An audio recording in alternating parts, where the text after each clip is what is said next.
Hello, everyone. Welcome back to the RotoViz Best Ball Show. My name is Colm Kelly. I am joined today once again. You may have heard our draft that we did over the past week. It was a $125 FFPC Best Ball Tournament draft over at the FFPC. It is Tom Strachan. Tom, we are about to draft again, and we're going to get into it in rapid fashion because we have started the draft, but we have the 111.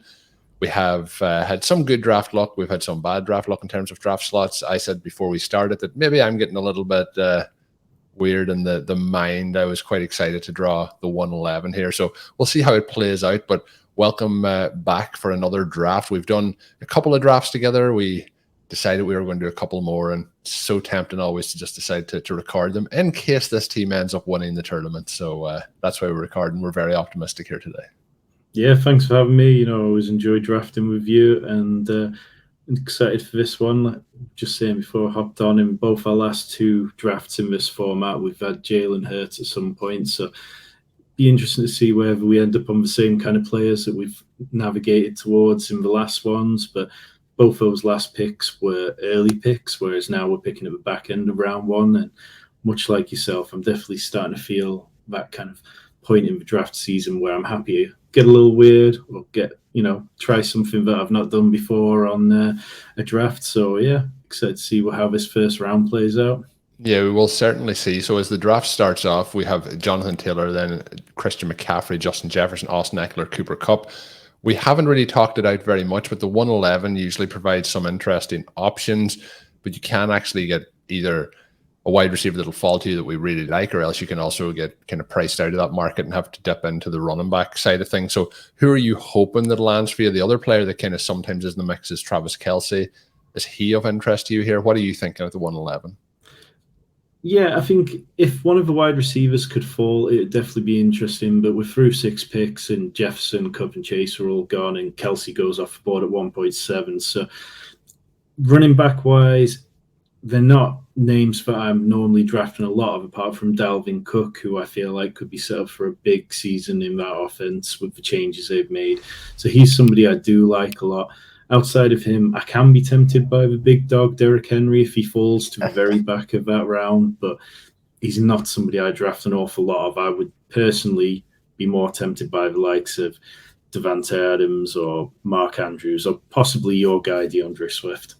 Yeah, so I've added some players to the queue that we'll talk to. We're one pick away, but Dalvin Cook, Derrick Henry, Davante Adams, DeAndre Swift, they're probably the realistic options here at this pick. Other players in the queue probably looking as we move back around then two or three picks later would be Andrews, Barkley, or CeeDee Lamb. So I'm kind of looking here to come away with at least one of these wide receivers. And in that situation, Davante Adams actually goes. Have you a strong preference to Cook over the likes of Henry, Swift, and Barkley? Obviously, in this situation, we could take CeeDee Lamb and be guaranteed to get at least a choice of 2 of those running backs on the way back. It does feel like this might be quite a wide receiver-heavy room with the way that first round's gone. So I'd be completely open to taking CeeDee Lamb, and then we know we're going to get one of those kind of running backs still falling to us in the second round there. Okay, so we have the 30 seconds left on the clock. We will be flipping between both screens here to see our options, to try and give all the flexibility, and be using some of the RotoViz tools as well as we do go through that. But I think, yeah, it feels like looking at the board here, there could be a bit of a wide receiver avalanche coming. So we'll take CeeDee Lamb. We'll see then how it plays out. I don't have an extremely strong preference between those running backs. We touched on it before. Cook isn't really my guy, but he's usually not really there in the second round, so we'll see if that happens. Mark Andrews goes off the board, followed by Kyle Pitts. So we have a tight end bully situation at the 12th spot. I'm good here if you want to go with Cook. Henry, Swift, and Barkley are all interesting options. If we look here by recent ADP, Derrick Henry usually goes off the board at the 9th spot, but Cook is usually at the 8th spot. So we are getting a big value here on him versus the guys that we mentioned that I like in Swift and Barkley. So I'm good to go with Cook or Henry. You can make the final call. I'd lean towards Henry on Dalvin Cook on this one. I feel like Derrick Henry, it's always dangerous fading him, but he's getting older. That Tennessee offensive line doesn't look particularly great this year, and Titans fans will really dislike everyone being against them, but it just doesn't set up for a team that I want lots of investment in the running back. Meanwhile, the Minnesota Vikings just look like they're going to be a much more fun, much more dynamic offense this year, and I'd definitely side with Dalvin Cook there. Okay, so I'm willing, and this is all part of when we draft together. We have to make some of those calls where we have to find middle ground. Usually, I say that I'll put that in the bank now, and I have an option later on to call in that card for a player that I want. But I do have to say that Derrick Henry has been somebody that I have for years been urging people to fade. Last year, he was off to a historic start. I was kind of getting very, very nervous at that point. Obviously, the injury turned that season around from his perspective, but I do think he has been overlooked. He is obviously an aging veteran running back, but in terms of the overall ability that he possesses and how the team have used him and looked like they want to use him, I think that he is still a very big value there. We also talked on a RotoViz Overtime podcast at one point, maybe about 5-6 weeks ago. He was getting more use in the passing game last year than he had in previous years when he was healthy, obviously, on that run, but I think we could see him get a little bit more in the passing game there as well. Interesting start here for the team out of the 12th slot that I mentioned. Mark Andrews, Kyle Pitts, back-to-back selections. I haven't at any point this season gone back-to-back, 1-2 rounds. There is times where maybe I take a Kyle Pitts or a Mark Andrews or a Darren Waller, and then I've taken TJ Hawkinson later if the draft got flat. But have you done that at all this year where you've really loaded up with back-to-back tight ends to kick things off?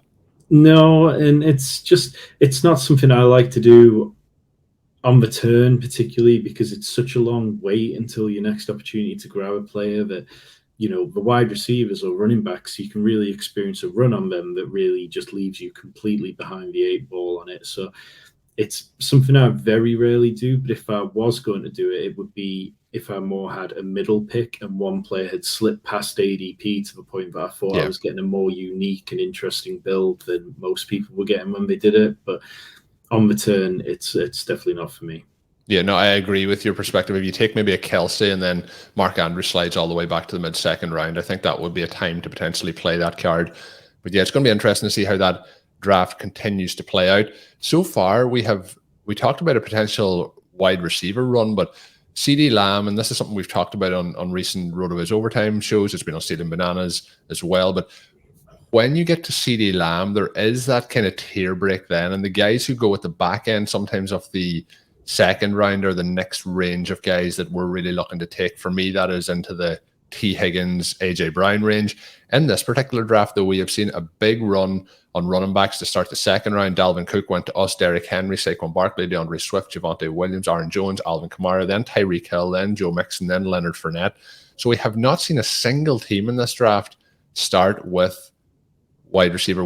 Now, the Jonathan Taylor owner gets AJ Brown. If he takes T. Higgins here, it's going to take the smile off my face. But it's an interesting start. What we may have thought was going to happen, but I am really glad that we took CeeDee Lamb when we did. We could have potentially, the drafter in 12 could have potentially done the same, but maybe they felt they got a little bit squeezed at wide receiver as well. So fascinating start. I'm actually really pleased with the way the second round has developed because it should allow some of our favorite options to get back to us. And Gabe Davis goes at the 301, so the smile continues to be on my face. We enjoy seeing things like this happen from time to time. Gabe Davis may smash this year. 301, probably an overpay. And I like, if something crazy happens here and we see T. Higgins or some of our other guys at the back of this round, I think we're going to be laughing. So the other thing I wanted to mention, I didn't mention this off the start because we were kind of rushing through it, but make sure you're following Tom on Twitter. It's at NFL_T-Strack. That is T and then STRACK. But he is now covering DFS and NFL best ball over at Football Outsiders. And he's you can see his rankings up on Fantasy Pro. So Tom's been a busy boy over this offseason, doing lots of great work, and it's fun. It's really over the course of the last probably 4 or 5 months, Tom, that we've got to interact a little bit. So it's been great getting to know your work. I would recommend the listeners all check that out as well. So give him a follow on Twitter. We will plug that again at the end, and it will also be in today's show notes if you want to give Tom a follow over there. But Tom, we're getting a little bit of a wide receiver run here. We have Gabe Davis, as I mentioned, Michael Pittman, and then we have Deebo Samuel. But as we go, and before we get into adding players to our queue, because you can see here, if people are watching, it is blank at the moment. I don't like to get ahead of myself too much. I did joke with you earlier today. I did a draft in the Superflex tournament. I was cooking dinner. It doesn't happen this way often. I don't usually be in the 1 p.m. slot. I was cooking dinner. I got auto-drafted Najee Harris. These things happen sometimes. The team worked out pretty fun in the end up, but yeah, I didn't set a queue in that. So maybe we'll learn from that today. Tom, you can keep an eye on the back end. We are getting closer to the pick, but we will be showing you this screen from time to time in today's draft. And this is one of the RotoViz tools up on the website. It'll give us access to the ADP grid and much, much more information. We'll be talking about that as we do go through here, but we are closing in on that pick. You're adding in players after what I just mentioned. We have DJ Moore, Mike Williams in the queue. Mike Evans is there. He's somebody that I've started to fade off quite a bit since the Chris Godwin news came back. I have seen it mentioned on Twitter a few times, but I do think if Chris Godwin hadn't had his injury at the end of last season, I think Godwin would be going ahead of Mike Evans heading into this season. So T. Higgins is a player who hasn't gone off the board. I don't want to talk about it too much at this point, but that would be a dream selection for me here at this point, because I've been drafting him in the late second round on many occasions. And I mentioned the tier of players that, I'm looking at when we do get to the back end of the early part of the second round. And they are sometimes similar to what I'm looking at the back end of that round. So, early second round versus late. And in that situation, he is somebody that we're looking. He does get auto-drafted to the Stephon Diggs owner. So that is disappointing. That would have been a nice pick there. But who are you hoping here is we're 2 picks away? Who do you want to get?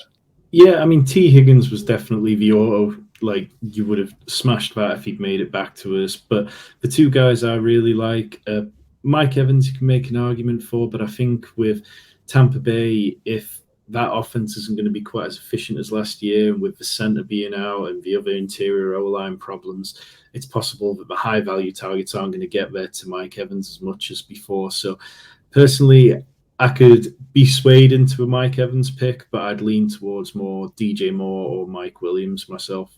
Yeah, so usually by ADP, Mike Williams, wide receiver 12, DJ Moore, wide receiver 13. So we're in that range. I prefer going with DJ Moore in this situation. Do you have a preference between DJ Moore and Mike Williams? I'd go DJ Moore there. I'm very high on DJ Moore this year. Okay, so we will have a little bit of time. There's 33 seconds, but I think we'll take it. We'll see what Team 12 does then. My hope here is that one of Jalen Waddle and Mike Williams gets back, and he takes Mike Evans, which was one of my hopes as well. So we are going to get one of these options back to us. I like both. Have you a preference between Williams and Waddle? I probably have drafted more Jalen Waddle, but what is your preference? I think at the minute I lean towards Mike Williams because Jalen Waddle's not been practicing. There's rumours that he's got a hamstring injury, and we know that they can be frequent reoccurrences during the season. So for me, Mike Williams is somebody that is quite hard to pass any of the time. But in this situation between him and Jalen Waddle, I just lean slightly towards Mike Williams. How about yourself?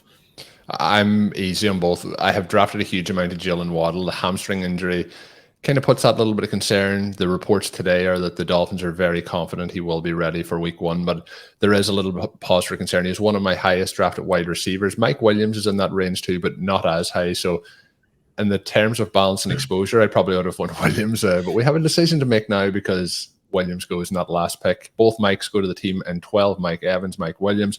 The other players available, Josh Allen, who just because of ADP, I'm usually not drafting. We have George Kittle, who could be an option, and then we have Jalen Waddle. Then we're starting to get a little bit further down. The other wide receiver I'd have in that kind of range would be Deontay Johnson, but I would be between Waddle and Kittle here. Have you a call you want to make? I'll defer to you because you play a lot more on FFPC than I do, and you probably have a better feel for the time premium than myself. But I'm quite happy with either of them because if we get Kittle, we can always look at my boy Trey Lance later on. But if we get Jalen Waddle, I'll be very happy. Any concerns about George Kittle and his usage, this season? Any concerns around how Trey Lance might perform in that situation? Not particularly. I think, you can make the argument that they're going to pass less, but we've seen top end tight ends be efficient on limited pass range. Nobody's ever had the worries about Mark Andrews before now, and you can make the argument that perhaps does he deserve to be tight end 1 or tight end 2, because when he really exploded was with Tyler Huntley, and the passing game was in a situation that the Ravens wouldn't normally be in.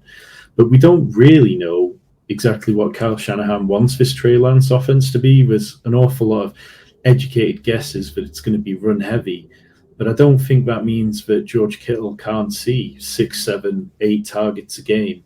And George Kittle's never been somebody who's been particularly touchdown. Like, he's never scored lots of touchdowns and been targeted at a high rate in the red zone. So perhaps that's something that clicks with Trey Lance in San Francisco as a star. I think there's a lot of I'm trying to think of the word. It's not vulnerability. It's kind of like there's a lot of different outcomes that we could see. Volatility, that's the word I was looking for. Yeah. It could be a case where it is a super high touchdown team. You know, it could be more passing.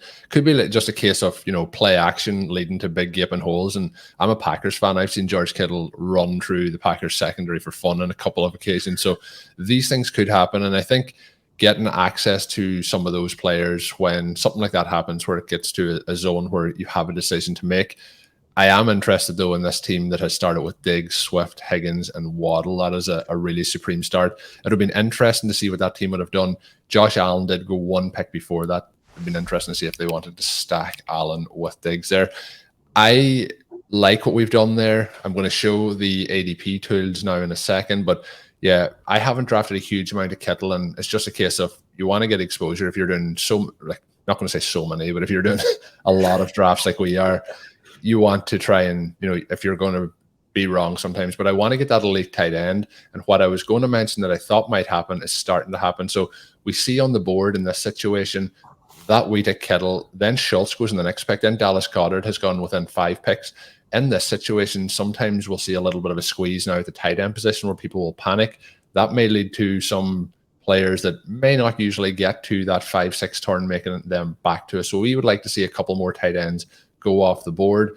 What I was going to touch on is if we pass on Kittle, as you can see if you're watching on the YouTube stream, you'll be able to see Kittle goes at basically the exact spot that we have taken him at the 402. Darren Waller usually goes 2 picks earlier. He went in the mid-third here, but Dalton Schultz usually a little bit later. But if we look where Dallas Goedert has gone now, he usually goes in the 6th round. He has gone now in the kind of mid-4th, and we'll probably see TJ Hawkinson go before his ADP, which is usually around about where we would be picking next. My concern there was going to be that if we pass on Kittle, we may have got squeezed out completely. And I'm overly high on Waller. Hawkinson is my guy this year in terms of exposure to tight ends. And he is at the end of this tight end tier of elite tight ends that you want to get.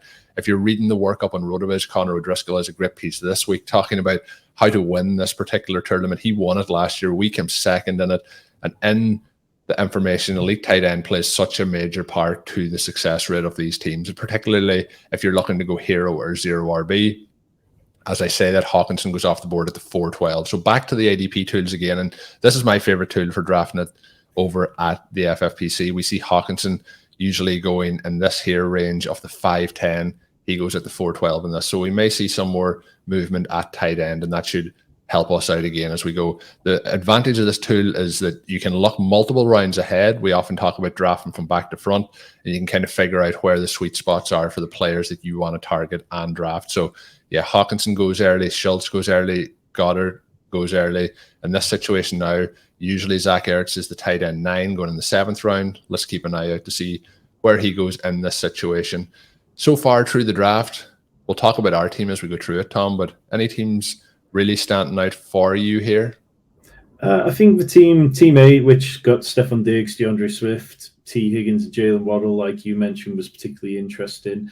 I think the team, the 1 pick with Jonathan Taylor, AJ Brown, Gabe Davis, TJ Hawkinson, and Marquise Brown is quite a nice start. I think the Gabe Davis pick was definitely a bit of a reach, much higher than I would have been taking him, as he was the wide receiver 9 off the board. But it's an interesting build, and sometimes when you're stuck on the 1 over 12, you fall into builds that you keep finding yourself in all the time if you're doing a lot of drafts. So I think they've done something different anyway, and if Jonathan Taylor smashes and carries them to the playoffs, then maybe in a situation where not many teams who've progressed from the 101 have Gabe Davis on their team. You're probably very right, unless it's in the following rounds. In terms of how we flip back over, this here now is set up, and I will show this later in the draft as to how you can set up the filters, but this is set up for pretty much the last 100 drafts. We have Gabriel Davis, wide receiver 17, usually going at the 403. Obviously, if you're drafting from the 1 spot, he's not getting back to you. If you think that the season is going to be massive, go and get him. It's interesting to see AJ Brown usually in that spot as well, and Marquise Brown. So we'll see how the draft continues to play out as we look through it here. But we've had a little bit of quarterback run. We have Justin Herbert, Jalen Hurts, and Patrick Mahomes, guys who we probably aren't targeting in this particular draft with how we've started this one out, but we will be looking for an elite quarterback option. Always pleased to see those guys kind of start to go off the board when you're not really targeting them, as it's going to, as I mentioned, continue to push guys back towards us. So we'll start to add some players into the queue. I'm going to add names that are of some interest. You can then tell me if which stand out. I know you're a Ravens fan, so but in this situation we may be bypassing that. I know you like Chris Godwin as well. Darnell Mooney, somebody I like. So we're going to have plenty of options, unless I curse the situation here by saying that. But who are some of the guys that you're really interested at this particular turn? Yeah, I mean, obviously, I'm a big Lamar fan. I've got plenty of money on him to win the MVP this year and drafted him in an awful lot of spots. But I don't really feel like we'd need to take him this pick. I think you can make an argument of maybe taking Rashad Bateman now and seeing if Lamar pushed it around, or going vice versa, because the 12th pick is Mark Andrews. But DK Metcalf, somebody that I've definitely warmed to, particularly through doing more drafts with yourself and speaking to other people, have kind of made me look at the situation differently and come around on it. Darnell Mooney, somebody that I've got quite a large amount of. It's just that condensed passing game. The Bears are rounding receivers left, right, and center off waivers at the minute, but none of them can compete with how good Darnell Mooney is. So yeah, Chris Godwin, definitely. I feel like if he suits up for week one, there'll be a lot of people who thought that they should have been drafting him at least a round or two higher this year. So let's see where we're at. J.K. Dobbins goes just before us, which is a little bit of a reach, maybe. Yeah, so I think out of this, I'm probably looking to see if we can get two of the wide receivers. We'll do well if we get 3 wide receivers in these next 2 picks. We have DK Metcalf, Chris Godwin, Darnell Mooney, probably my preferences. Jackson will be interesting if Bateman was the option. Bateman did go 2 picks before. In this situation, pulling up the board, this may not work out with how quarterbacks have gone so far, but Trey Lance usually does get back to the 7-12 by recent ADP. I would be willing to risk it here to see if we could potentially get him at that next pick. Are you willing to take that? Yeah, I'd be fine with that, because I think, with the quarterback run that's happened, it should possibly give us a little more breath before the next level of quarterbacks are taken. Yeah, and I'm happy with any of the 3 wide receivers. Which do you want? I'll let you go with your. Let's go with DK Metcalf. Okay, so I like Metcalf. I still have some. You want Godwin to be 100%. I would love if Godwin made it back to us here, but Elliott goes off the board, so we're going to get one of Mooney and Godwin. That was kind of playing the ADP game a little bit there. We get our option of both of them here. Dameon Pierce, the hype train it has left the station. It's gone. So we have Metcalf. I haven't drafted a huge amount off Godwin. I'm willing to go with Godwin here if that's the way you want to go. Yeah, I'd go with Godwin, because I think, we've got a good chance that Tom Brady will be there later on at a point where we'd be looking for a quarterback if we miss out on Lance. And much as I like Justin Fields to pair with Mooney, I feel like I'd lean Brady and Godwin over Mooney and Fields. Okay, that sounds good. I think the interesting situation, when you go with looking to get Brady again back to the charts, the place where Fields goes, and Fields is somebody who I really do like drafting this year, but when we look, it's usually the middle 11th round, quarterback 16. But from draft to draft, you will see him sometimes go in this range where he jumps up ahead of Aaron Rodgers and Derek Carr, for example, ahead of Kirk Cousins. So you could try and do that. I've paired that up a lot, but the times that I've really paired it up is in the FFPC Superflex tournament. So I have taken Fields in the 3rd or 4th round, and then later on I've gone and taken Mooney. I find in this format it's easy to miss out, but I do like Mooney heading into this season. I think he continues to ascend, and I think he's in a prime spot. The concern is the offensive line for the Bears and whether there will be any time for Justin Fields to throw passes to his pass catchers.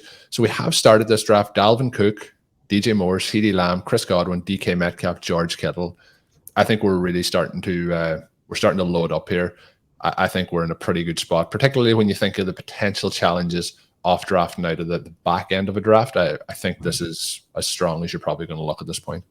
Yeah, we haven't been boxed out on any position that we wanted to be so far. I mean, with Dalvin Cook, we've been able to fall into a quite nice hero build and just really hammer the wide receivers and take Kittle and push the agenda onto other people to start drafting tight ends like we have, whereas every time it's come back to us so far, there's been 3 or 4 guys I'd be completely comfortable taking.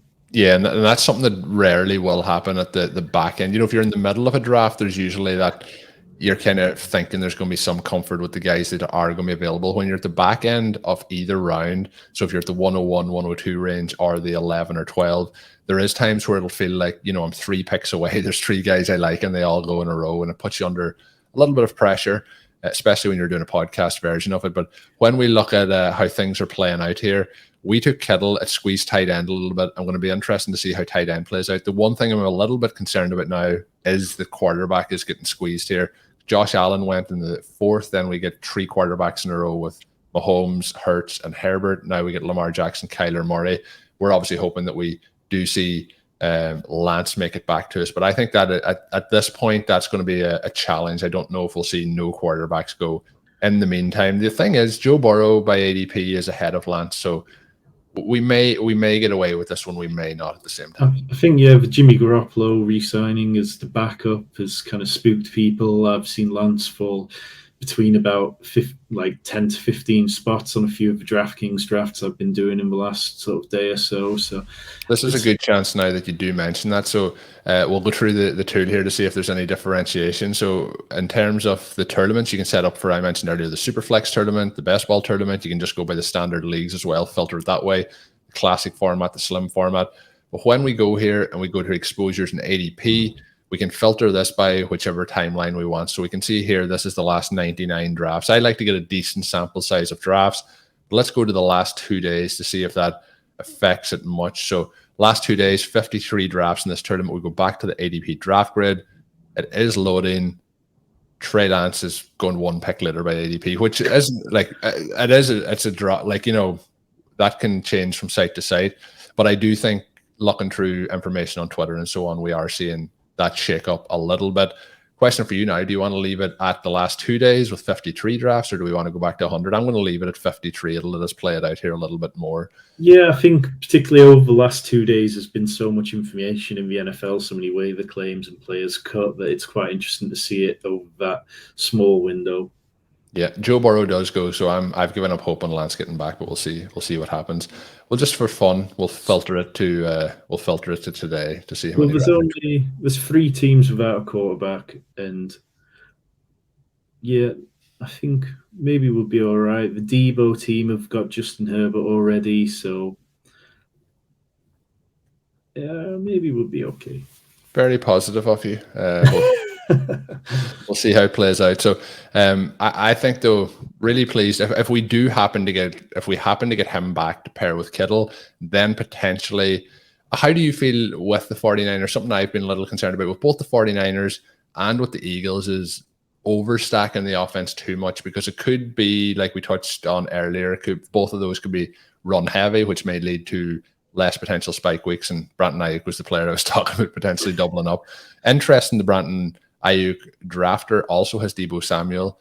So an interesting, they've kind of taken the 49ers, which I've done sometimes where I've taken wide receivers from 2 offenses but not stacked them as well. So we don't have to worry about the question I was going to ask you. But we'll see how it plays out here over the next couple of picks.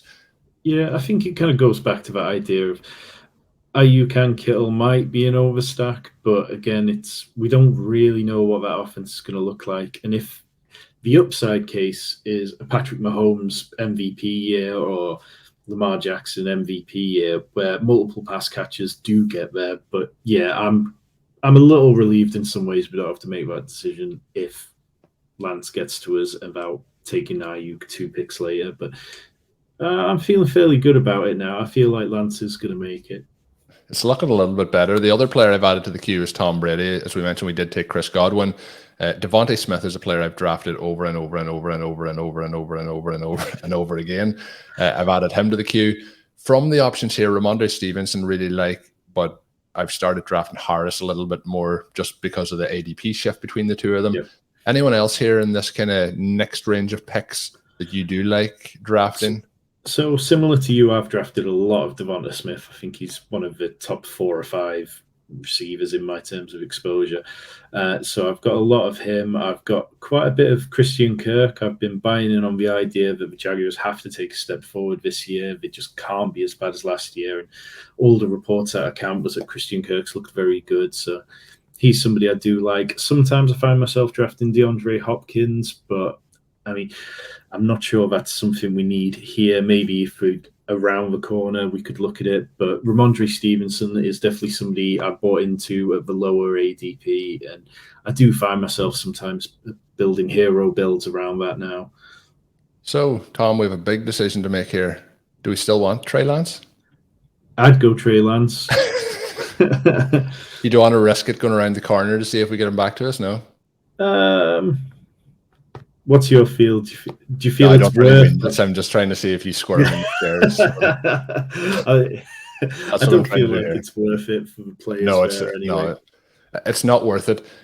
We have a decision, though, to potentially make when it does come back around here. So for me, Trey Lance, the clear pick. So we will take Lance to pair up with Kittle. But when we look now, go back to the ADP tool, usually Tom Brady then is somebody who goes in the middle of the next round. He could be an option here. Devontae Smith would be my other clear option.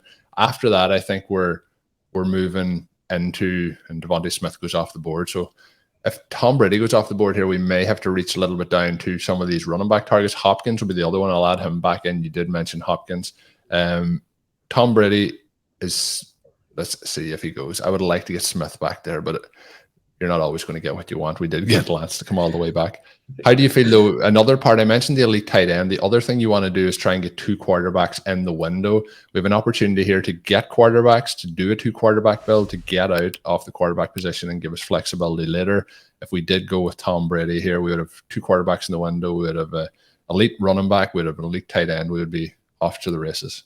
I'd be very happy with that. I mean, we've basically covered quarterback of that position, and we can just move on from there, giving us plenty of bullets to fire at running backs in the double-digit rounds. And yeah, with George Kittle, we've also covered tight end well enough that that's not something we need to be immediately focusing on. So yeah, I'd be there. He goes. No, that was me taking. Oh, I'd missed the pick before going in. No, I think that's a great result for Trey Lance to have made it back and then to double up, and now through the 8 rounds or 9 rounds, we've got a really nice looking team. Yeah, and when we look at it, I actually thought that Devontae Smith was the first player drafted by the other team, so that did catch me out a little bit as well. But Amari Cooper actually went then Devontae Smith, so yeah, we both got a little bit caught out. But yeah, it was me made that pick when we heard Tom there get a little hint of disappointment. So when we do look, some of the other options I'd have been starting to go to, you mentioned Hopkins, he goes at the 804. Then we're into kind of 0 running back territory. Now, Stevenson was still on the board, so he would have been a running back option. I'd have been happy to go for Kareem Hunt is there, but we're looking really at Penny, Singletary, Damian Harris.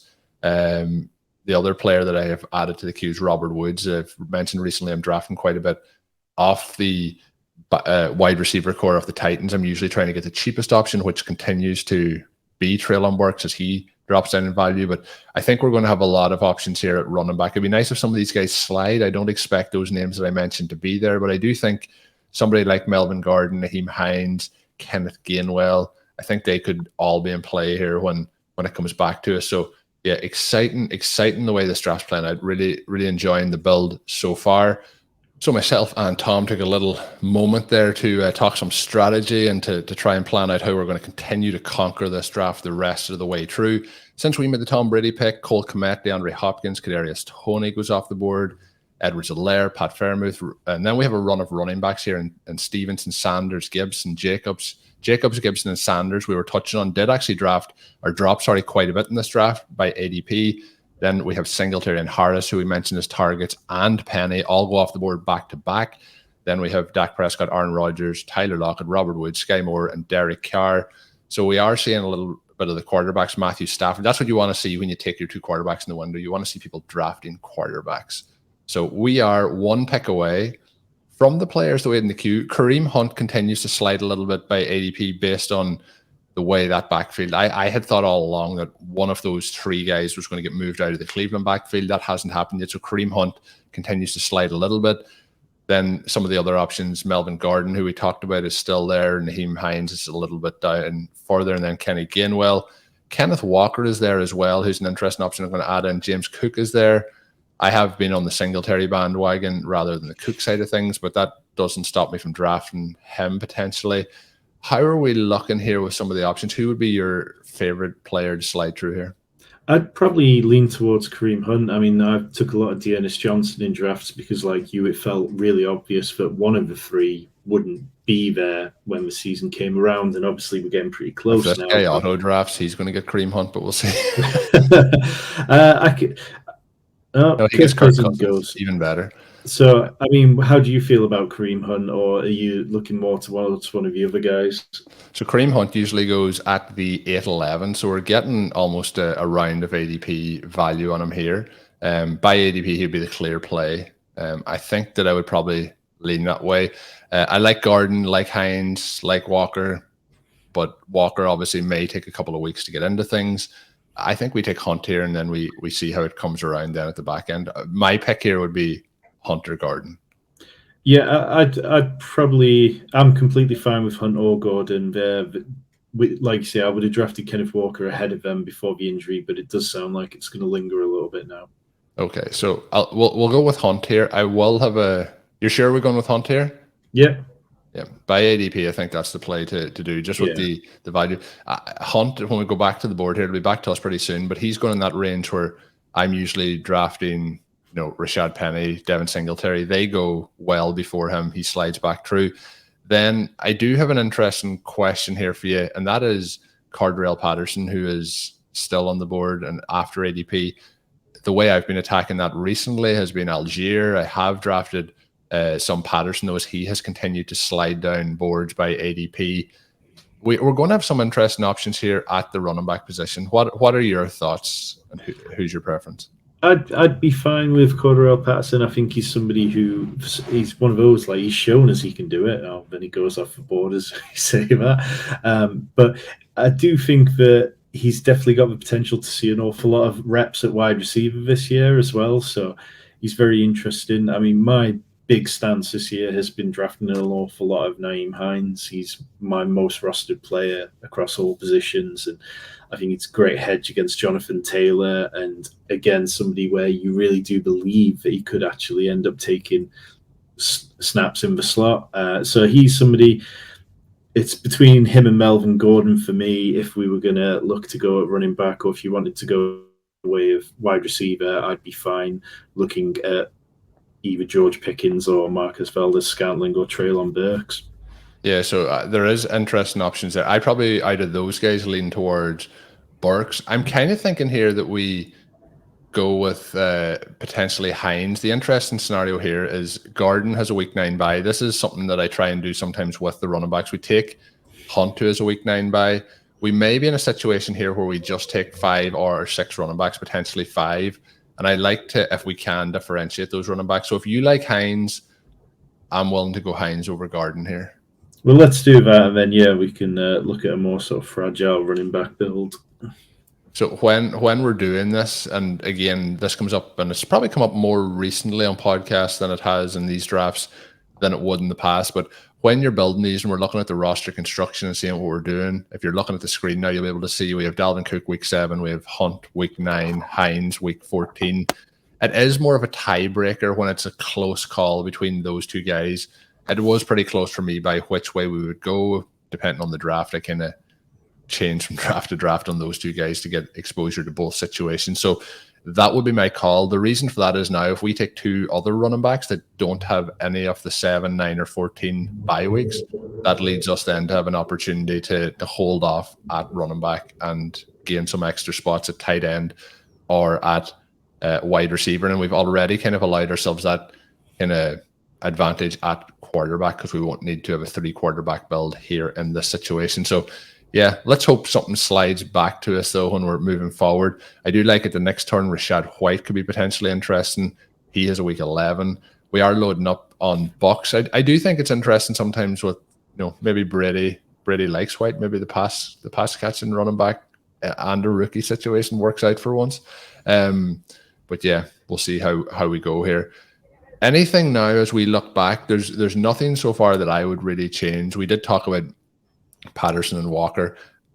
I was kind of hoping that Patterson was one of those potential picks because I knew we had lots of options.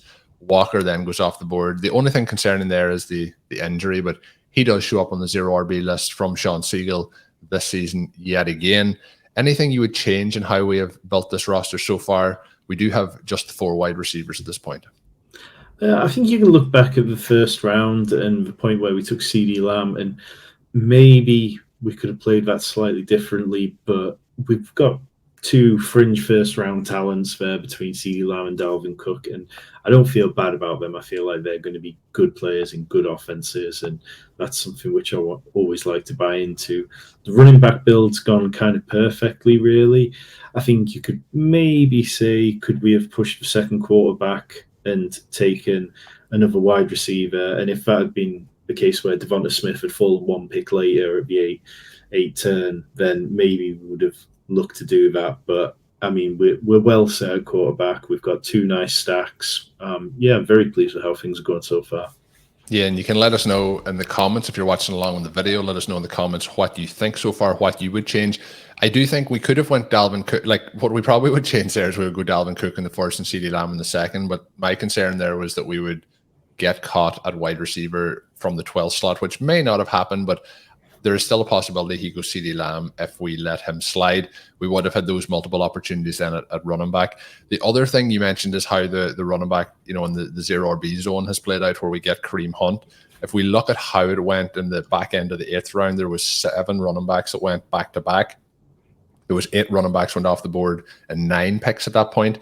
And that would be a case where sometimes you think, well, Hunt's not getting back, Walker mightn't be getting back. But then we get a run then of 5 quarterbacks in the next 8 picks. That allows us to get 2 of those running backs. So I think that is a real advantageous situation for us there. You mentioned the Tom Brady scenario. If Devonta Smith was there, I would have had to have the discussion. But I do think if we pass on Tom Brady there, when it even got to that next pick, we really are into the Trevor Lawrence stakes at that point, or we're looking at Justin Fields. We don't really have the stacking option. We're maybe thinking about a 3rd quarterback. So I think even if Smith was there, I might have leaned towards Brady. When we look then at the wide receivers that went after that, we have Hopkins, we have Tony. Then we don't have anything to Lockett, Woods, and Sky Moore before it gets back to us. So the real tear break there for me is at Smith. And yeah, I still think that I probably would have leaned towards Tom Brady. So we'll see how we get here as we go back to the end of this round. Let's look at our queue. We talked about Garden. He is still there. Even when I talked about the split bye weeks, if Garden makes it back to us, we'll make that pick. Kenneth Gainwell is an option. He would have a bye week linked with Cook, but again, when we get these options, if they continue to get to us, again, that tiebreaker goes out the window. Michael Carter could potentially be an option here if we're looking at running back, but I do think we're in a situation where we want to be getting ourselves some off these wide receiver. So I touched on, and this is what you want to happen. I touched on at the last point, the wide receiver I would have reached for at that point was Treylon Burks. Now, he may not get back to us, but he is still on the board, 4th player in the queue by ADP. I think it'd be very interesting if he gets back to us here. Romeo Doubs then would be a slight reach at this pick, but I still think that would be interesting. Who else do you want us to add into the queue here? I think it's interesting because the drafter behind us at the 112 seems to be getting boxed out on positions and having to double up on them quite often. So yeah, I think he hates us. I think is the. I don't think he likes what we're doing. And I think I'd be very surprised if they didn't take a quarterback on this turn. So it kind of gives us a little more room to try and push players around the corner. But I do quite like Chase Claypool. I think he's going to fit that kind of big vertical slot role and be used quite often this year. I'm not as down on him as some. In terms of running backs, I'm right there with all of them. I do find myself drafting James Robinson every now and again and just hoping that he can. It sounds like he's had a really positive recovery from the Achilles injury. Very positive.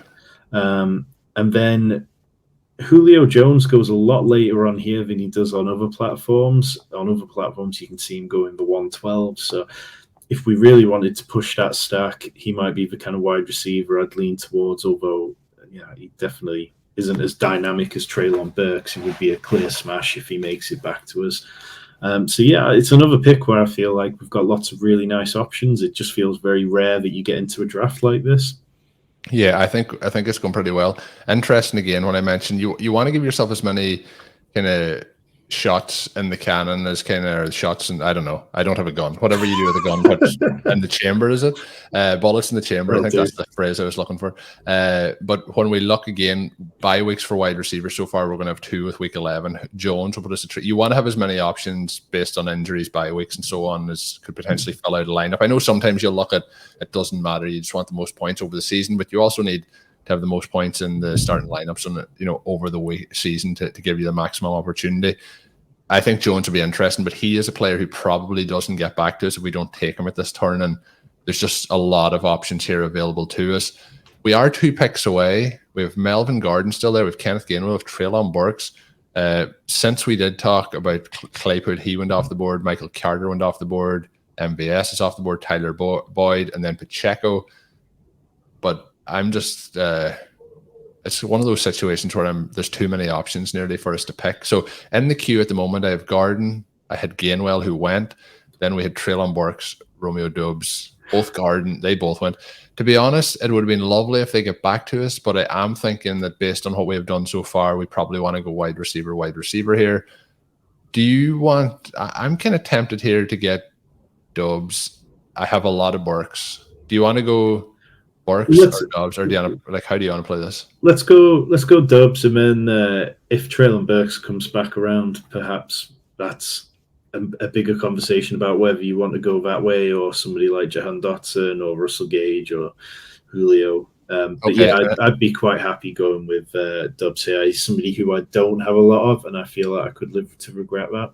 Yeah, I'm in the same boat, and that's one of the reasons that I'm looking to push. I have a huge amount of Treylon Burks at this point in time, but when we look at the Packers situation, he's going at a point where I was getting him when it was like 18th round, 17th round, and that's continued to rise, and I just haven't got much off it. And like you, I'm almost in that fear of missing out point of view. When we look, like I've talked about having good draft slots, a lot of the time if you're drafting in those top 6 picks, he goes at the turns a lot of the time. And that leads to not getting him in many drafts. So I just think it's interesting to come there. We'll see then if Burks does slide sometimes in drafts, and I find that he's an interesting play here. So as you mentioned, it's 2 tight ends, 2 wide receivers, 2 running backs, 2 wide receivers, 2 running backs for the 12 drafter. We'll see what he does here. It might be back to 2 quarterbacks. Maybe that would work well for us. Any other players? The other conversation I wanted to have here is Everett and Fant are my other 2 clear targets at tight end. We could potentially go with Everett here. This is a zone that he goes in. Is he somebody you want to bring into the conversation? And you mentioned Julio. Julio isn't that far away by ADP at the moment. I'd probably lean towards Everett over Julio, because Everett for me is the last kind of tight end that I feel really confident in. And there was some really positive reports today from Justin Herbert talking about how much he really thinks Gerald Everett's going to have a big season. So I'd be quite happy, because then I feel like we could probably be fine set at tight end with Kittle and Everett. How would you feel about that? Because he's now back with us. Yeah, so we have an option here. The drafter did go quarterback. I think there's probably enough flexibility for us to continue to move after this then at wide receiver.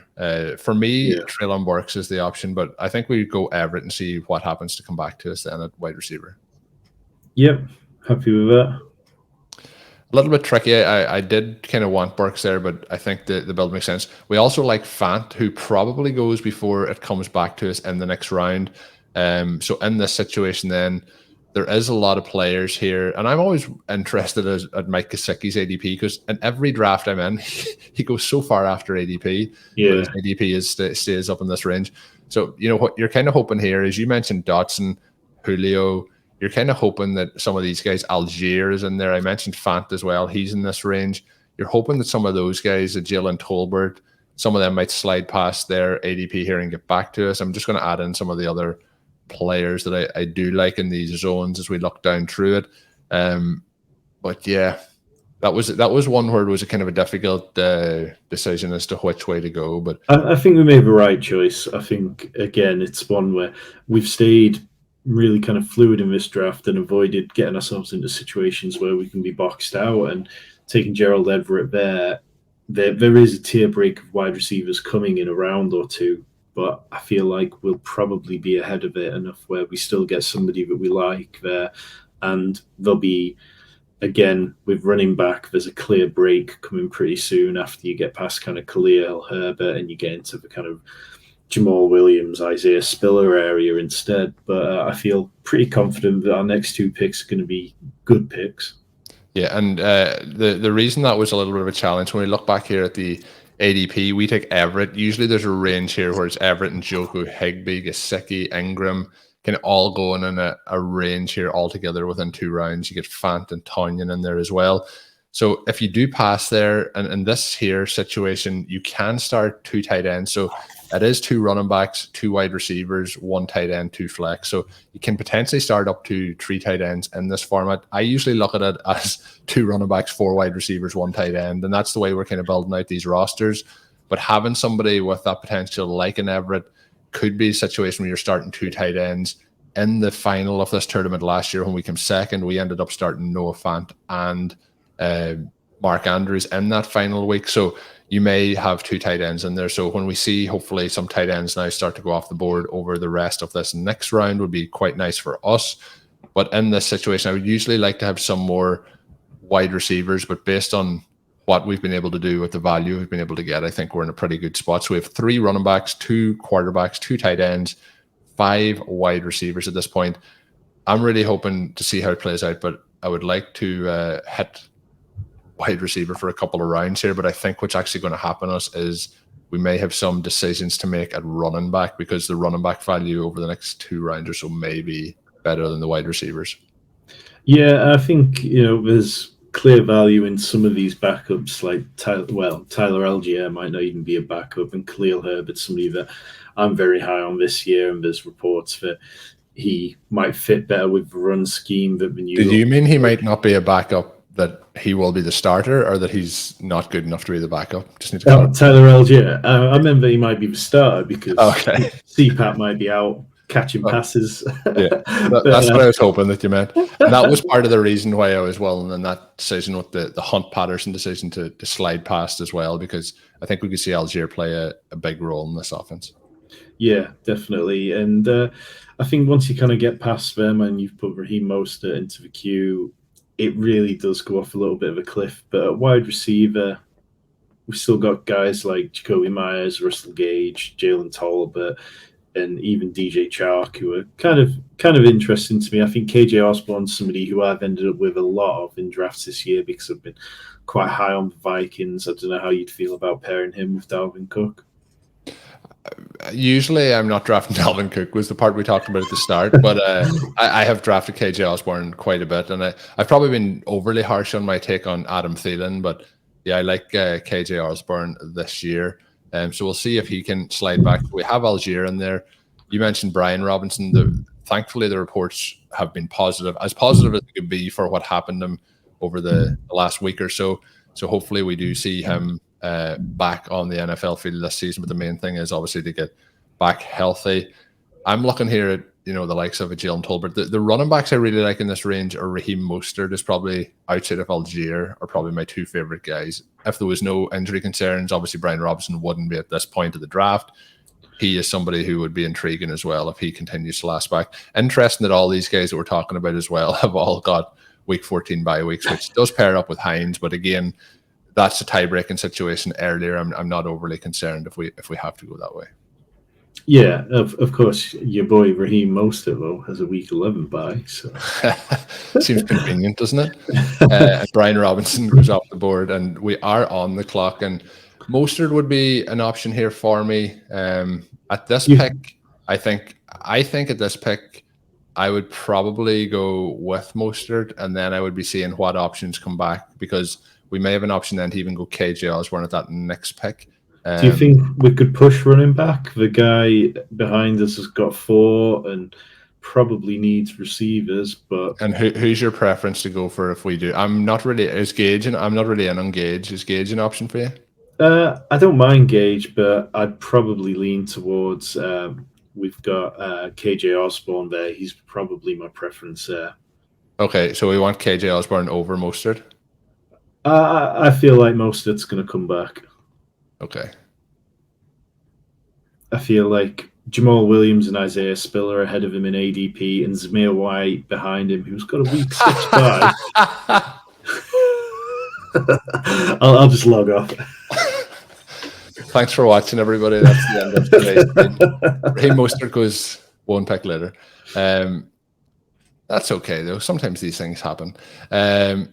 I probably would have leaned there just by ADP on Mostert, but again, sometimes people take players that turn out to work out for you in your favor. So maybe that could be luck. For me, the next player that I have is a little bit further down in ADP, and it is going to be a bit of a reach, and that is Wan'Dale Robinson. Have you anybody that's available here? I have been drafting DJ Chark sometimes. Anyone else that's standing out for you? Probably Jalen Tolbert is potentially the pick here. Jalen Tolbert's somebody who I definitely feel like I need more of. I've drafted quite a bit of Zamir White because I'm an anti-Josh Jacobs drafter. So for me, it feels like the right hedge there. I'm not sure how fantasy value really it's going to return. I don't think he has a chance to really smash and become elite, but I feel like he can take a decent chunk of work and might see good goal line opportunities. So if it was running back, he'd be the running back. But Wan'Dale is somebody who I've drafted quite a lot of. It seems like there's nobody else healthy in the Giants wide receiver room, and he's, despite being a little bit underweight, seems to be a very sort of shifty prospect who can get himself into design plays and see the field a lot. Do you want to go with him or do you want to go with Tolbert? I'll let you pick. I could flip a coin on those two. Just looking here just to see by ADP. I don't think either of them gets back. Yeah, it's got a lotto do it anyway. But okay. I went with Wan'Dale. I don't think either of these guys would slip back to us, and I do like Robinson more. So yeah, I think it'll for the build. I think pushing wide receiver is the way to go there. But I think if we have Mostert, we're really into a five running back build then at that point. So I would have probably went Mostert, and then because my thought process there with the Osborne pick is I like Osborne, but I would be thinking if we don't take him, we have kind of the option of, let's say, a couple of the wide receivers like a Tolbert, like Robinson, like Osborne. But hopefully that's the pick, Tom, that you ushered in that leads us to the championship. No, yeah, it's always a little tricky, and when it felt like before that I had like quite a good guess on how the drafter at the 112 was going to take things, and that's the first time they've kind of surprised us. I feel like if I was in that position, I would have definitely been leaning towards wide receiver, as they hadn't touched one for four rounds before that. But yeah, I don't feel like we're in a bad spot. I think, there will be some interesting running backs that make it back.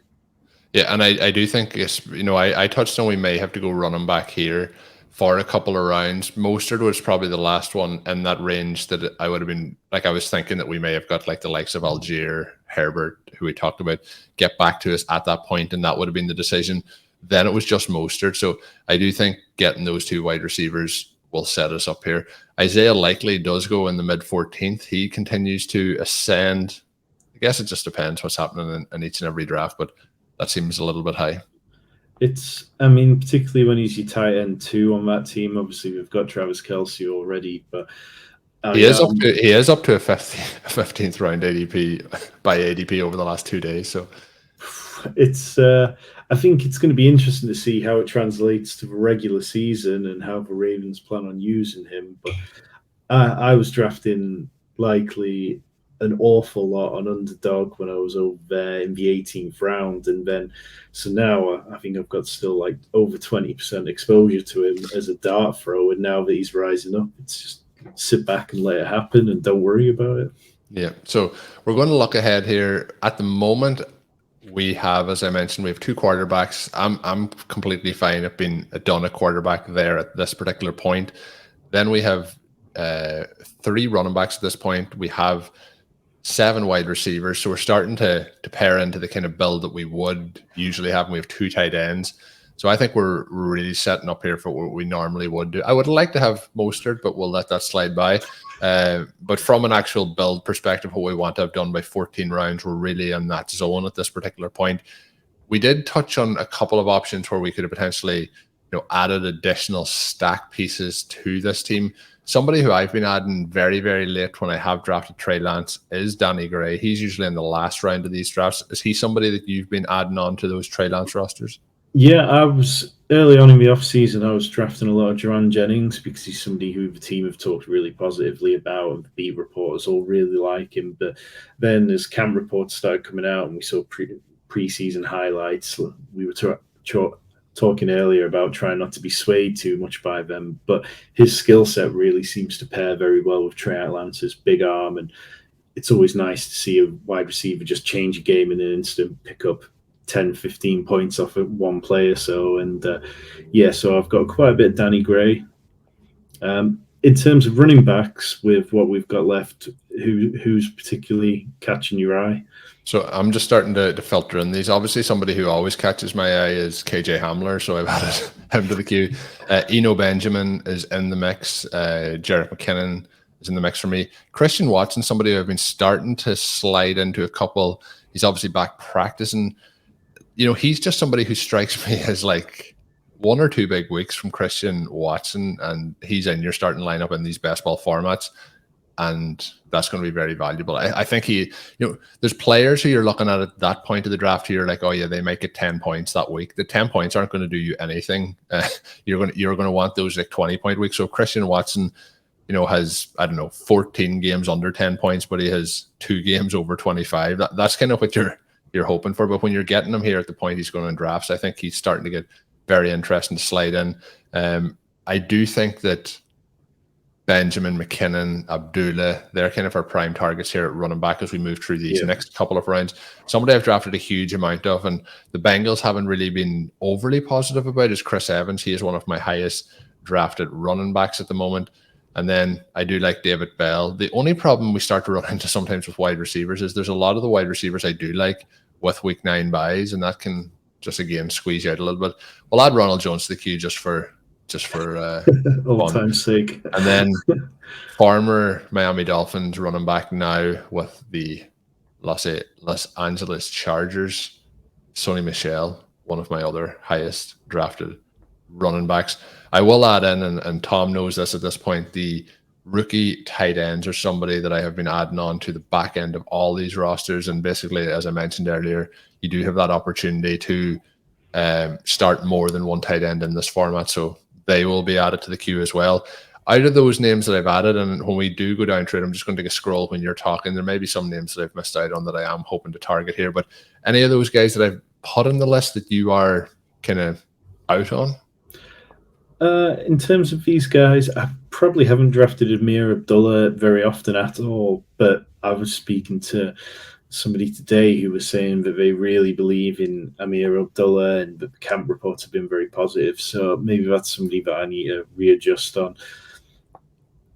Aside from that, when we're looking at somebody like Abdullah, like that has been quite a late in camp action. It hasn't been something like, there's been reports, but it hasn't really been something where ADP has moved onto really the last week. So they're sometimes interesting because if we even think back to somebody, and I'm not saying this is where he's going, but Patterson last year was the last week or so where he started to actually get drafted. So you have to keep an eye on these back end of the roster guys. Anyone else though, as we're one pick away, we'll dive into the player options then. No, not particularly. I think these are a lot of the guys that I've got an awful lot of exposure to. Eased off Ronald Jones quite a bit, and obviously that looks a bit murky because of all 4 of them being kept on the roster. But at least we're not holding Isaiah Pacheco bags. So when we look now, we are one pick away. By ADP, it's Brevin Jordan, Mac Jones, Tyrion Davis-Price, Alex Pearson, then we're into Eno Benjamin. So for me at this point, Eno is the clear pick. How do you feel about that? Yeah, I've drafted an awful lot of Eno over the last month or so. I think there's a very clear path to high-value touches in that high-value offense. And also it's got the nice advantage of being a Week 13 bye, which doesn't clash with any of our other ones. So that'll help dig us back out of that slight little hole if he doesn't get picked here. There we go. And he doesn't, so he makes it too. So we'll take a second here to let the clock tick down. We can start to think ahead to the next pick as well. But yeah, and for the people listening to the bye weeks, it's not a case that like bye weeks are overly concerning. People will say that bye weeks don't matter, but when you're playing these best balls tournaments and you're thinking about structure, you're thinking about when, you know, if you're taking 5 running backs in a draft and you're not going to take any more and you need to start 2 and you're kind of doing a hero or a 0 RB build, it's important to have some options because sometimes those running backs may only get you 4 or 5 points to start in your best ball lineup. So we're putting the emphasis on the wide receivers, tight ends, and quarterbacks. So Eno Benjamin, the pick for me, we take him. I am into a situation here then where I do think that Christian Watson is the pick. I think Abdullah is interesting, but I also think he's the sort of player who, depending on the draft, he could potentially slide back to us here.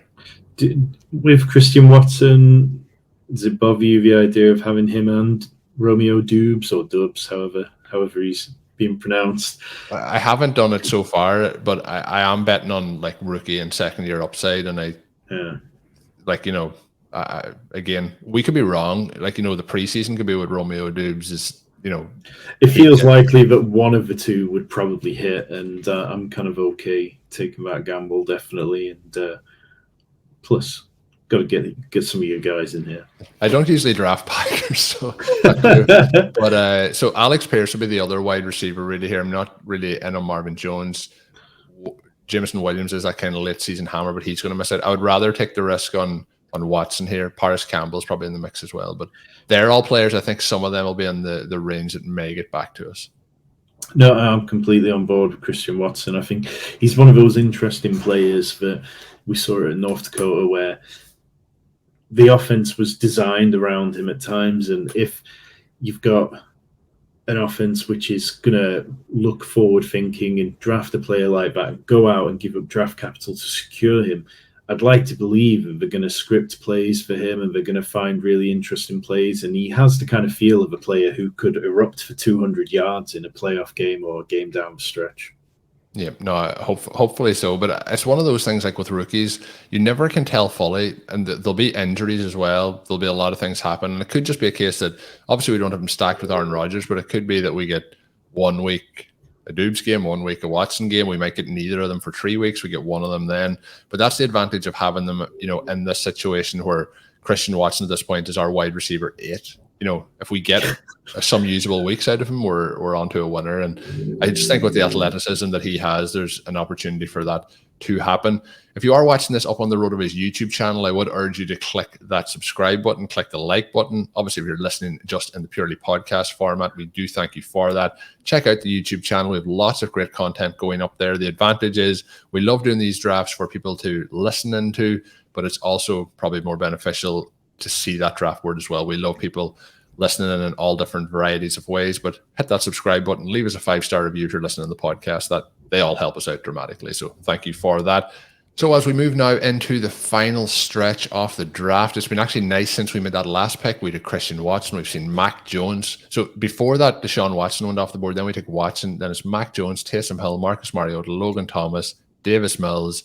Tyrion Davis-Price may have been a player that we tried to get if he actually come back to us, but Alex Pierce, Carson Wentz, Paris Campbell, somebody who I mentioned earlier, and Van Jefferson, Marvin Jones, Corey Davis, Jeff Wilson. There's nobody really in that stretch of whatever it is, 15 picks. Amir Abdullah now and Dearness Johnson go off the board, so they would have been targets for us that we talked about. But we're in a pretty good stretch here where we took those picks that we did and we see a nice run of players that we're not looking to select. So we have, at this point, 4 selections left. We have a lot of flexibility as to which way we want to go at this point. So I mentioned earlier, Chris Evans, somebody I'm drafting a lot. He's in this range that we're coming up to now. Then the other players that I'm kind of looking at are a little bit of a slide after that. Is there anybody that you're looking at here with a strong interest in? Not massively so. I think likewise, I drafted a lot of Chris Evans early on in best ball season and then eased off when perhaps didn't make waves in camp and the team didn't particularly talk glowingly about him. But I still feel like there's a very realistic path to him having a good roll down the stretch. I think Donta Foreman's somebody who I've drafted quite a bit of, betting against Christian McCaffrey's health. I don't believe that we can predict whether Christian McCaffrey's going to be injured this year, but I'm fine taking the hedge that something might happen. So Donta Foreman, definitely somebody I would draft. Chris Evans, and then after that it becomes a little bit ugly, and maybe you can look further down at some of these kind of Ravens running backs or even Ronald Jones. But yeah, who stands out to you, Colm? Yeah, well, I'm afraid that I have too much Chris Evans drafted. The one advantage of drafting Chris Evans on this roster is, again, the bye week situation gives us flexibility at the running back position. What are you? Have you any strong preference to Haskins versus, or not Haskins? Sorry, you mentioned Foreman. I'd go Haskins over Foreman. Yeah, I think Haskins obviously is. You've got that kind of rookie idea, and we've already talked about the fact that we're hedging against Derrick Henry in this lineup by going with Dalvin Cook over him. So it kind of gives us that opportunity to be right on both levels. Okay, so I did take Chris Evans there. The reason I did that is Hassan Haskins is quite a bit further down in terms of ADP, and we're back on the clock again. So we're in a zone here where the players that are on the board, like, we have Zay Jones. I'm looking down through who, like David Bell probably is the next wide receiver I'm looking to take. If we take one running back, we're finished at running back. I probably think that we see running backs coming back to us in the likes of Haskins, Michelle. So do we want to go here and take David Bell or a wide receiver that we really want to get? Is there any wide receiver you really want on this roster? We definitely can't be having Sammy Watkins, because at that point we've got like 3 Green Bay players. I've been taking a lot of Zay Jones and David Bell. I'm quite happy with either of them, but there's nobody at running back that I'd reach for at this point, and there's equally nobody at tight end that I'd go for right now. Okay, so let's take a shot on Zay Jones. Cool. Just on again, we're back to the ADP game. After this here, we are going to have we have 2 picks left at this point. I'm probably considering getting a rookie tight end, potentially. We'll see if anything comes back to us, and then one other. At this point, I'm thinking that I'm probably closed out at running back, but we do only have the 5, so we could add one more in. We're probably actually loaded up enough at wide receiver at this point. I was kind of the game there is seeing who gets back to us in terms of, do we get David Bell back? Do we get Ronald Jones back? Do we get Hassan Haskins back? There's lots of options there. The other thing is, when we look through, we could potentially miss out on both of the tight ends. The one that I would prioritize just at the moment would be Trey McBride, but looking at it as well, I did touch on Danny Gray earlier. Is that a direction you still want to go? I think that one of the running backs gets to us. We'd probably take one of those as well, but we only have 2 picks. We can't pick 3 players. Yeah, I think running back's definitely the priority, and I think perhaps if both Dulcich and McBride went, then Danny Gray would be a nice consolation prize. You don't see him drafted too often by non-Lance owners, so I feel confident he could be our backup for our last pick, really. But yeah, aside from that, there's nobody I'd really be gunning for. I think running back options, semi-interested. I mean, it all gets a little bit murky around this end of the draft, doesn't it? It does get quite murky. I just realized there my face had been frozen. I don't know if people are watching, and it may have been frozen for quite some time. So hopefully you've enjoyed the awkwardness of whatever pose I had on at that particular moment in time. So it is going to be a situation. We'll see what's available to us, what's left. David Bell did go off the board. When we look at it, though, at this point, in terms of the positions, at wide receiver, we have 1, 2, 3, 4, 5, 6, 7, 8, 9 wide receivers. We have 5 running backs, 2 quarterbacks, 2 tight ends. 9 is probably enough wide receivers out of 20 picks. What do you think? Yeah, I find myself sometimes in 20-round best ball occasionally pushing the 10 wide receiver builds, or even 11 very rarely if I've gone in a hyper fragile type of build, or whisper it quietly, or a robust build. But generally speaking 8-9 wide receivers, because I've hit them heavy early on in the draft, and I'm quite happy with that. So if we ended up here with 6 running backs and 3 tight ends, I would feel quite confident in what we'd built out. Yeah, I think looking through it, I think that is the way I kind of feel. We'll just see how it plays out. It could be a case where we get locked out at tight end. I mentioned, so we'll filter it here by tight end to see our available options. But in terms of the players that are left, Dulcich, then McBride, then we're into like Rudolph. Obviously, would have a Tampa Bay connection, but I don't really have any interest at all there. Then we have Troutman, Foster Moreau, Tommy Tremble. We're kind of really getting deep at that point. Yeah, have you any interest in Rudolph? And is it one of the rookies? And Rudolph's not somebody I feel I'd rather take a bet on Gronkowski coming back later on in the season and actually somebody who's good. Foster Moreau, you can make an argument that perhaps this Raiders offense under the new leadership is going to be more 2 tight end heavy, and Foster Moreau might see more opportunities. He's spelled Darren Waller at times and been adequate, but yeah, I can't bring myself really to want Kyle Rudolph at this point in life. Yeah, the only time you want to see Rudolph is around Christmas time. So when we look then at the running backs, Marlon Mack, Mike Davis, Gus Edwards, Boston Scott, Zach Moss, Joshua Kelly, Ronald Jones, woohoo, Trey Sermon, Hassan Haskins, Sony Michel, Dontrell Hilliard. Then we have P. Ryan, Burkhead, Chubbard, Warren, Kenyon Drake. So there is names there that I definitely have added to our list. Is there anyone not added to the list? So I have Jones, Haskins, Michelle. They're the guys added to the list. Both of the rookie tight ends went off the board, so we may be into just sticking with the 2 tight ends, and it may be a case that we do add Danny Gray to the back end of this roster. I think there's some kind of interesting names, people like Tristan Ebner of the Bears, or perhaps you could even consider somebody like Anthony McFarland or Kenny Nwangwu if they could be projected into large volume, but it's not an overly pretty area, and I think in the last few days with jobs being changed dramatically as things have taken shape for 53-man rosters, there's nobody who really stands out as an incredible value. I'd probably lean towards Hassan Haskins personally, or Sony Michel. Okay, so I posted on Twitter a couple on Wednesday, I believe it was, my highest rostered players, and Ronald Jones and Sony Michel featured very highly in that. So again, I have a lot, so sometimes you're thinking, let's just stay with what we've got. I've drafted Haskins quite a bit, but I think Haskins could be the interesting one. Again, fits in with the bye week scenario we talked about. We don't really need to care about that. We've got enough flexibility at this point, but the other guys also fit in, and that is Jones and Michelle. We go Haskins, I think, and we see what comes back to us then at the next pick. Is that the way you want to play it? Yeah, that sounds good to me.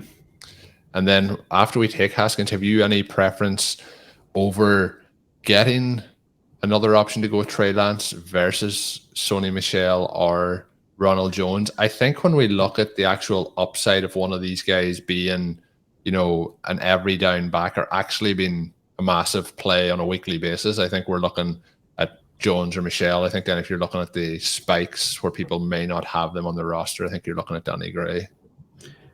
Yeah, I think I completely agree. I think you could definitely be more different by having Danny Gray. I feel like we're kind of okay at running back, but if I had to pick, I'd probably lean towards Sony Michel, just because it seems like the Chargers really did want to prioritize somebody coming in and taking some of the workload from Austin Eckler, and he did look okay at times with the Rams last year, so that would be my pick at running back. But if you feel like going with Danny Gray, I'm more than happy to take Danny Gray. Put me under a bit of pressure here. Which one do you really want? Let's go with Danny Gray. Let's live a little. Do you want? I think we should go with Sony Michel, but do you want to go with Danny Gray? No, go Sony Michel then. Let's. You never have enough Sony Michel. I'm just looking at Sony Michel obviously got cut 2 days ago and then he got picked up. Things change quickly. But Danny Gray, it's a lot easier to see a story where Danny Gray is coming on at the end of the season, whereas meanwhile Sony Michel ends up getting cut when Isaiah Spiller actually turns out to be quite good down the stretch. Yeah, but there's also the situation where at the moment it looks like the situation with, say, for example, in the Chargers, that you have Sony Michel who is behind Austin Eckler. Even if it's a couple of guys behind Austin Eckler, there is a pathway there to be the second running back on that roster. There's also the situation if something happens to Austin Eckler that he could be the full workhorse back in that offense. It may be a case that he mainly gets early down work, but he still would be in a prime offense to get a lot of touches. Similar with Ronald Jones, if stuff falls his way, which it hasn't so far, but he has made the roster to this point, that could also play out in a similar fashion where I think Danny Gray is like the concern we touched on earlier is how much do you want to stack up the 49ers offense? So you have Kittle, you have Debo, you have Ayuk, it's going to be hard to get it all going around. And then obviously you're looking further down the depth chart at that particular point. So I have drafted Danny Gray a few times, but I wonder if that's just an overreaction to one preseason highlight kind of that we seen. There's obviously a couple of plays in there, but yeah, and I mean 9 wide receivers, we should be well covered. I think we've got that kind of profile of somebody who give those big spike weeks from perhaps KJ Osborne or Christian Watson or Romeo Doubs. So it's the running back was probably more sensible when we kind of did get away from a position for a little while when normally we probably would have been going a bit heavier in those kind of round 11, round 12, 13. We probably would have taken a couple more options then. And realistically, with this roster, when we look back, we'll do a quick recap in a second. But with Dalvin Cook, you're hoping that like out of the 17 weeks of the season, that he's playing, that he's going to be the starting, or that he's going to be the starting running back on this roster for the vast majority of them, at least 10 plus. And that puts you in a situation where you're only really looking for a second one if you have to start that second one. But again, I've touched on, the ability to start 4 wide receivers in this format, or that you can start the tight ends. Now we have 1 tight end less, so it'll be less times that we'll actually be flexing them, and I'm sure. But you can also start, if things broke in a certain week for you that way, you can start 4 running backs because of the way the flexes are set up. So it was a situation last year. I mentioned that we had 2 tight ends started in that final. I believe, don't test me on this, I think we either had 3 or potentially 4 running backs. And at that point, we did have Penny in the lineup. We had Singletary. So our wide receivers had started to kind of disintegrate at that point. Players like, Elijah Moore wasn't playing in that final week of the season. DJ Moore didn't have a big week. Jarvis Landry let us down. There was lots of different things like that. So I think we're in a good spot, and I think Sony Michel is worth the upside play there for us. So we're going to run through the entire roster here. So at quarterback, it is Trey Lance and Tom Brady. Then at wide receiver, we have paired those guys with, I guess you could say, kind of their wide receiver ones, but we'll probably not say that about George Kittle, but we have George Kittle with Trey Lance at tight end. Then we have Everett as the second tight end, but at wide receiver, we have CeeDee Lamb, DJ Moore, DK Metcalf, Chris Godwin, Romeo Doubs, KJ Osborne, Wendell Robinson, Christian Watson, and Zay Jones. And then at running back, it's Dalvin Cook, Kareem Hunt, Naheem Hines, Eno Benjamin, Chris Evans, Hassan Haskins, and then Sony Michel. The other thing to point out, and in one of the kind of short breaks we had in between rounds, we were talking about some of the correlations for week 17. It is a 63-team final in this contest in week 17. So obviously when you're playing on higher stakes, sometimes that means that the fields are smaller, which is advantageous in that sort of scenario. So you have to win your league here or come second. The top 2 go through to the playoffs, and then each time it is 12-team leagues where you have to come first or second again throughout those playoffs to make the final in week 17. And then that leaves you in a 63-team format. So correlation is not as important as maybe if you're playing over at Underdog Fantasy in the Best Ball Mania tree, for example, or over at DraftKings. But in this scenario, we do have Trey Lance and George Kittle. We also have no comeback coming up. We have Tom Brady and Chris Godwin with the comeback coming there with DJ Moore.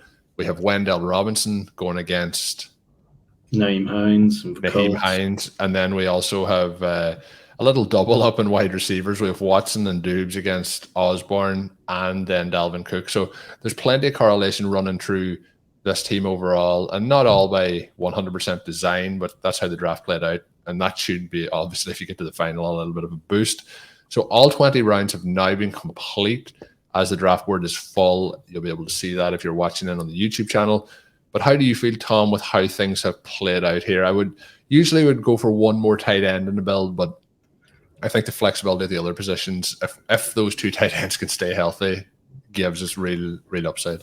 Yeah, I think that's the only kind of area where you could say we have a a slight possible weakness. I mean, much as I love George Kittle, he has missed time quite regularly over the last few seasons. He seems to get banged up a lot because he just plays with such an aggressive mentality. But overall, I'm really happy with the team that we've drafted. I feel like sometimes you can walk away from these drafts second guessing yourself and feeling like you got boxed out in a position and you had to draft players who you didn't particularly like. But I really like our team. It feels like a very strong team, and I feel like this one's got winner written all over it. And it is $200,000 to first place in this, so hopefully we can come first. Last year, as I mentioned, I had a co-managed team with Sean Siegel and Blair Andrews that did come second to RotoViz's own Connor O'Driscoll. So we'll see if we can get to first place here. But the one question I did ask you halfway through, anything we would change, the one place where we probably had more, not disagreement, but in hindsight, it was something that we kind of joked about, and that is the pick where we take KJ Osborne and then we pass on Raheem Mostert. So in hindsight, looking back, I think the way the rest of the draft played out for us, getting Eno, getting Chris Evans, Hassan Haskins, and Sony Michel, I think that more than makes up for the Raheem Mostert missing out on him. If we pass there on KJ Osborne and we take Mostert, we may get KJ Osborne on the way back, but we do miss out on Wendell Robinson then in that scenario.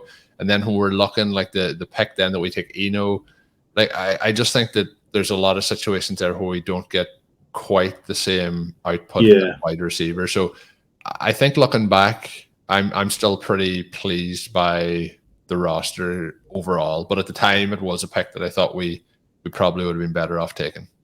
No, it definitely it was one of those where I felt confident that Raheem Mostert was going to make it back round, and obviously he didn't. But like you say, the rest of the draft kind of fell in a friendly way to us, and this draft in general just fell in a friendly way to us time after time. It's a rare time where the draft room is not against you. Yeah, and especially when we're drafting from the 11. So I think we've done pretty well. If you are, maybe you're listening and you want to give us your comments on Twitter, you can find me on Twitter at Overtime Ireland. You can give me your thoughts to me over there, but you can also give Tom his thoughts. It's at NFL_T-Strack. You'll find that in today's show notes. But if you are watching over on YouTube, drop your thoughts in the comments. Let us know what you think. Tell us if this roster is good. Tell us if this roster is bad, what we did wrong. Tell us that we need a third tight end. I don't think anyone can say in this draft, did we think about running back? Because I think we've fared out pretty well with Dalvin Cook, Kareem Hunt, and Naheem Hines, and then what we followed it up with. So maybe that's usually the reaction I get to most of my drafts. People probably tell us that George Kittle won't get enough targets and things like that. But hit us up with your thoughts. We always love to get them. Hopefully by me saying that, that'll mean that people won't say that in the comments. But just tell us we have a great team and that we're going to win the money. That's all we want to hear. Hit that subscribe button. If you are watching over on YouTube, obviously this is kind of a simulcast posting. And hit that like button, hit that subscribe button. Let us know your thoughts. We really appreciate you listening in. Give Tom a follow over on Twitter. Again, once more, NFL_T-Strack. It will be in today's show notes. If you're drafting over at the FFPC, good luck. Hopefully you have a successful season. And until we're back with another show, have a good one.